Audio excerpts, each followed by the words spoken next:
Y.A.E.L. The area looked infected.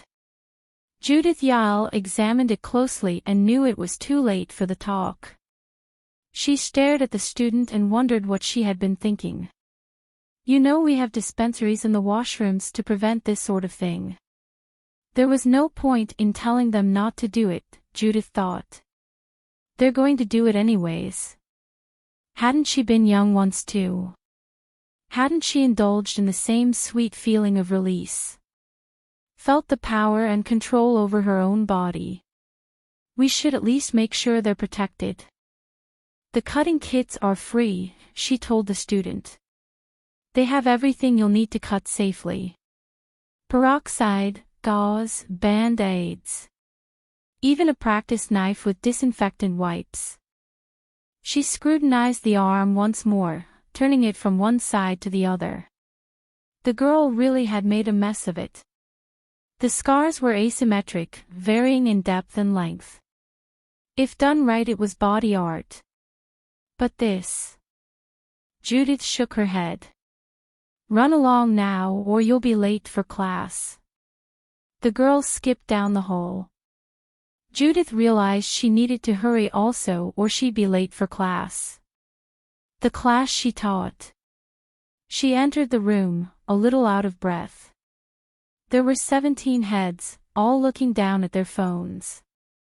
None of them would have even noticed had she been late. She said loudly, "Dear students." Each pupil came to attention as if awakened from a dream.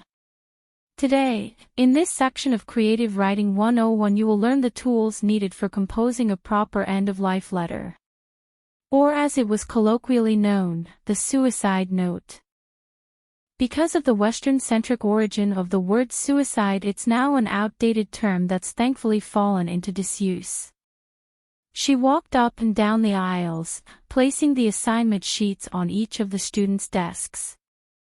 Now, if you actually do decide to end your life after completing the assignment, it will not go toward improving the paper's grade. She smiled, signaling to the class it was a joke. They laughed nervously. We will be covering formatting issues and proper annotation. Your assignment will be a 1,000-word end-of-life letter. I want them on my desk this time next week. If you reference a well-known writer, you must give attribution in the footnotes. Use what you want for your sources. Song lyrics. Poetry. Whatever. Try to avoid overused or trite phrases like to be or not to be or rage against the dying of the light. Use of the phrase "it's better to burn out than to fade away" is an automatic failure. Again, the class laughed nervously, but the levity quickly died when they realized she wasn't joking this time. A week later, Judith Y.A.E.L sat in her one-bedroom apartment, a glass of wine in her hand with her cat Ms. Dalloway purring next to her. She began to mark her students' papers. The first end-of-life letter started, "I never asked to be born." She read on as the letter continued in a similar vein. "I do not ask to be sick. I do not ask to be hungry. I do not ask to grow old and die. With rage and defiance, I commit the one act of bodily autonomy left to me." This is good, Judith thought. The second paper began a little more provocatively. "My body never asked my permission to be born." Very good, Judith thought. Sharp. Cogent. Evocative. It also continued in a similar vein. And, troublingly, in a very similar vein to the first paper. She grew a little worried. She frowned when the third paper began. "Never did this world ask if I wanted to be born into it. Never did it ask for my consent or permission." Some parallel thinking going on here, she mused wryly. By the 17th paper she no longer held the slim hope that this was all mere coincidence. The next day she failed the whole class and accused them of plagiarism. 2 days later, the school board called Judith Y.A.E.L into their main office. Sitting as a collective front behind a large table, they wanted to know why she had failed her entire class. They all plagiarized someone else's work, she said angrily, as if this was the most obvious thing in the world. One of the board members asked, was it someone or was it some thing? Judith didn't understand. Another board member chimed in. We think your students used an artificial intelligence to help them. She was incredulous. No machine could have written those papers. A machine doesn't have a... She stopped herself. The board members looked at each other with great concern. One of them asked, does not have a what? She chose her next words very carefully. A machine. It does not have the lived experiences to write about death. A board member began to bristle.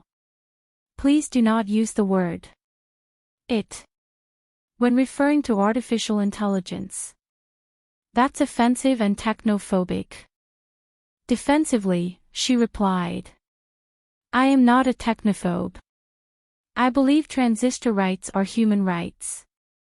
The same board member continued to attack her. Your name? Y.A.E.L. Is that your real name? She answered. Y.A.E.L is a biblical name. Chosen by me to be free of my mother's slave name. Forced on her in marital servitude.